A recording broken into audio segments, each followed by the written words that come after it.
শ্রেষ্ঠ উপহার লিখেছেন ও হেনরি।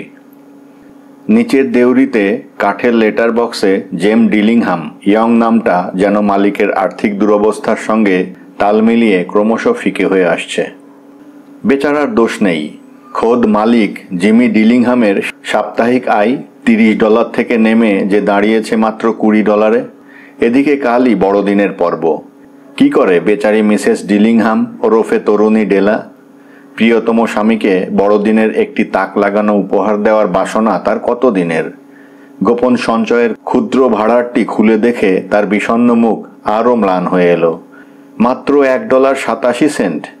তার মধ্যে 60 সেন্ট ছিল পেনিতে। পেনিগুলো একটা দুটো করে সে জমিয়েছে। মুদি, সবজিওয়ালা, মাংসওয়ালা সবার সঙ্গে লাগাতার দর কষাকষি করে। পাড়ায় হারকেপ্পন বলে নাম রটে গেছে তার। কিন্তু কি হবে এই সামান্য পয়সায়? কত নিভৃত মুহূর্তে সে কেবল এই স্বপ্নই দেখেছে যে সে তার আদরের জিমিকে একটি দুষ্প্রাপ্য সুন্দর, ঠিক জিমের রুচির সঙ্গে মানানসই উপহার কিনে দিচ্ছে। কিন্তু মাত্র $1.87 সেরকম উপহার তো হতেই পারে না। জানালার বাইরে ধূসর রঙের খিড়কির ধূসর দেওয়ালের ওপর দিয়ে যে বেড়ালটা এক্ষুনি হেঁটে গেল তার রংটাও ধূসর, ঠিক তার বিষণ্ণতার রং। পুরনো তেলচিটে সোফা ছেড়ে এসে ডেলা আয়নার কাছে এসে দাঁড়ালো।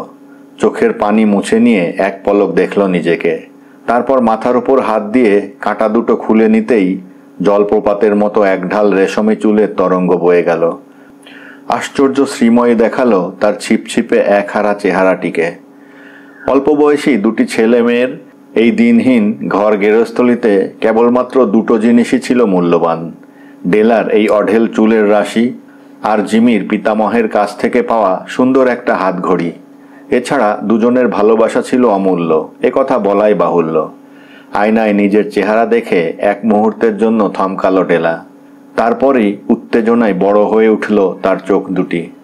দ্রুত হাতে পুরনো বাদামি জ্যাকেটটা গায়ে জড়িয়ে নিল। মাথায় পরে নিল পুরনো দামি টুপিটা। 2-3 লাফে সিঁড়িগুলো টপকাতেই একেবারে রাজপথে। শীতের উজ্জ্বল নরম আলোয় মায়াময় হয়ে উঠেছে পৃথিবী।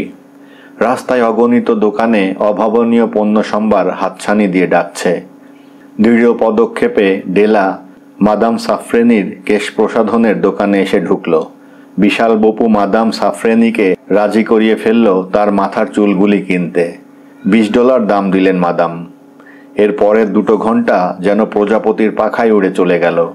অনেক খুঁজে, অনেক বেছে একদম হঠাৎই ডেলা পেয়ে গেল ঠিক তার মনের মতো জিনিস, প্লাটিনামের একটি সুন্দর ঘড়ির চেন। জিমির হাতে ওই সুন্দর ঘড়িটার সঙ্গে কি দারুণই না মানাবে। এক মুহূর্তে চুলের দুঃখ ভুলে গেল সে। $21 দাম দিল ওটার জন্য। বাকি 87 সেন্ট হাতে নিয়ে চঞ্চলা কিশোরীর মতো প্রায় এক ছুটে বাড়ি পৌঁছলে সে। বেচারি জিমি এত সুন্দর ঘড়িটাই একটা কম দামি চামড়ার বকলস লাগিয়ে রাখে, এত বেমানান দেখায়। গ্যাসটা জেলে নিয়ে নিজের সম্পূর্ণ অচেনা চেহারাটা একটু ভদ্রস্থ করার চেষ্টা করল ডেলা। চুল কোঁকড়ানোর যন্ত্রটা হাতে নিয়ে বসলো আয়নার সামনে। 40 মিনিটের মধ্যেই কোঁকড়ানো ছোট ছোট চুলে ভর্তি তার মাথাটা দেখাতে লাগলো স্কুল পালানো ছেলেদের মতো। যথেষ্ট হয়েছে। এখন প্রথম দর্শনেই জিমি যদি অগ্নিশর্মা না হয়ে যায় তবে নিশ্চয়ই স্বীকার করবে আমাকে ঠিক কোনি দ্বীপের মেয়েদের মতো দেখাচ্ছে। 7টা বেজে গেল। কফি তৈরি। চপগুলো জিমি এলেই চটপট ভেজে নেওয়া যাবে। দরজার পাশে উপহারটি হাতের মুঠোয় নিয়ে কিছুটা উৎকণ্ঠায় উত্তেজনাময় সময় গুনছে ডেলা। ক্লান্ত পায়ে ওপরে উঠে এলো জিমি। মাত্র 22 বছর বয়সেই গোটা একটা সংসারের বোঝাই নুয়ে পড়েছে বেচারি। গায়ের ওভারকোট, হাতের দস্তানা দুটোর অবস্থাই শোচনীয়। স্বামীর দিকে চোখ তুলে তাকালো ডেলা। অস্ফুট প্রার্থনায় তার ঠোঁট দুটি কাঁপছে। ঈশ্বর, খুব বেশি যেন রেগে না যায় জিম। ওর চোখ যেন আমাকে এখনো আগের মতোই সুন্দর দেখে। কিন্তু স্বামীর চোখের দিকে চেয়ে অবাক হয়ে গেল ডেলা। সে চোখে খুশি, আনন্দ, বিস্ময়, ক্রোধ কিছুই নেই। কেমন একরকম শূন্য দৃষ্টি নিয়ে হতবুদ্ধির মতো তাকিয়ে আছে তার ভালো মানুষ স্বামীটি। সইতে পারে না ডেলা। দুহাতে ঝাঁকিয়ে দেয় জিমিকে। দোহাই তোমার, ওরকম করে তাকিও না। চুল কেটে ফেলেছি, আবার বড় হয়ে যাবে। তুমি তো জানো আমার চুলের কি ভীষণ বাড়। তবুও তাকিয়ে থাকে জিম। মনে হয় সে ঠিক করতে পারছে না হাসবে না কাঁদবে। স্খলিত কণ্ঠে শুধু জিজ্ঞেস করল, চুল কেটে ফেলেছ? কেটে ফেলেছ চুল? এবার ঝাঁঝিয়ে উঠল ডেলা। মানছি তোমায় জিজ্ঞেস না করে চুল কাটাটা বোকামি হয়েছে, কিন্তু সত্যি করে বলো তো, তুমি কি আমার চুলের জন্যই আমায় ভালোবাসতে? আমার চুলের সঙ্গে সঙ্গে আমাদের ভালোবাসাই কিছু কম পড়েনি। জিমের মুখে তবুও ভাবান্তর নেই দেখে নিজের অপরাধী হৃদয়কে লুকোতে সমানে বকবক করে চলে ডেলা। কি করব বলো? কতদিনের স্বাদ, বড়দিনে তোমাকে একটা দারুণ উপহার দেব, তাই তো চুলগুলো বেচে তোমার জন্য আশ্চর্য এক উপহার কিনেছি। চুল আবার ঠিক আগের মতোই সুন্দর হবে জিম, তুমি একটুও ভেবো না।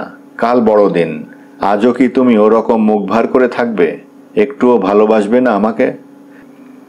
এতক্ষণে যেন কেটে গেল জিমের হতভম্ব ভাব। দুই বাহু দিয়ে জড়িয়ে নিল ডেলাকে। আমাকে ভুল বুঝো না ডেলা, আমি যে মেয়েকে ভালোবাসি সে চুল কাটলে বা শ্যাম্পু করলে আমার ভালোবাসায় 19-20 হয় না। এটা সেরকম কোনো ব্যাপারই না। তোমার জন্য আমি যে উপহার এনেছি সেটি দেখলেই তুমি বুঝতে পারবে কেন একটু আগে এত ভেঙে পড়েছিলাম। জিমের হাত থেকে মোড়কটা নিয়ে খুলে ফেলে ডেলা। এক মুহূর্তে চাপা সবেগে নিঃশ্বাস রুদ্ধ হয়ে আসে তার। চোখের পানি চাপতে জিমের বুকেই মুখ লুকায় সে। টেবিলের ওপর মোড়ক খুলে ছড়িয়ে আছে এক সেট মহার্ঘ চুলে লাগাবার চিরুনি। ব্রডওয়ের দোকানের জানালায় সাজানো সেই সেটটিকে দীর্ঘদিন প্রত্যহ দেখেছে ডেলা। মনে মনে পুজো করেছে। কাসিমের খোলায় তৈরি চিরুনিগুলো, হিরে মুক্ত দিয়ে বেড় দেওয়া। যে চুল কেটে ফেলা হয়েছে তাতে পরার উপযুক্তই বটে। আবার ফুপিয়ে ওঠে ডেলা। তারপর হঠাৎই মনে পড়ে যায় হাতের মুঠোয় লুকিয়ে রাখা জিমের জন্য আনা উপহারটির কথা। আমার স্বপ্নের জিনিসটাই এনে দিয়েছ তুমি জিম, মন খারাপ করো না লক্ষ্মীটি। আজ না হোক একদিন আমার চুল আবার আগের মতো হয়ে যাবে। আমি প্রাণ ভরে প্রসাধন করব তোমার উপহার দিয়ে। এখন এদিকে একটু তাকাও, দেখো সারা বাজার তোলপাড় করে ঠিক তোমার যোগ্য উপহার এনেছি কিনা। সুন্দর না এই চেনটা? কই ঘড়িটা দাও দেখি কেমন মানাই। নিঃশব্দ অট্টহাস্য ফুটে ওঠে জিমির চোখে। ধপ করে সোফায় বসে পড়ে। ডেলা, এই চমৎকার উপহার দুটি এত বেশি সুন্দর যে এখনই পরা ঠিক হবে না। তোমার চিরুনি কেনার জন্য ঘড়িটা বেচে দিয়েছি আমি। আচ্ছা, এবার চপগুলো ভাজলে হয় না? প্রাচ্য দেশীয় পণ্ডিতরা সদ্যজাত যিশুর জন্য নানা আশ্চর্য উপহার নিয়ে এসেছিলেন। সেই থেকেই বড়দিনে উপহার দেবার প্রথা চলে আসছে। তারা নিঃসন্দেহে জ্ঞানী ছিলেন, তাদের উপহারগুলিও ছিল যথেষ্ট সুচিন্তিত।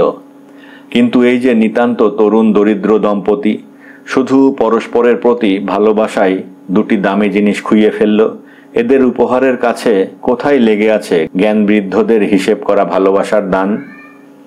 ধন্যবাদ।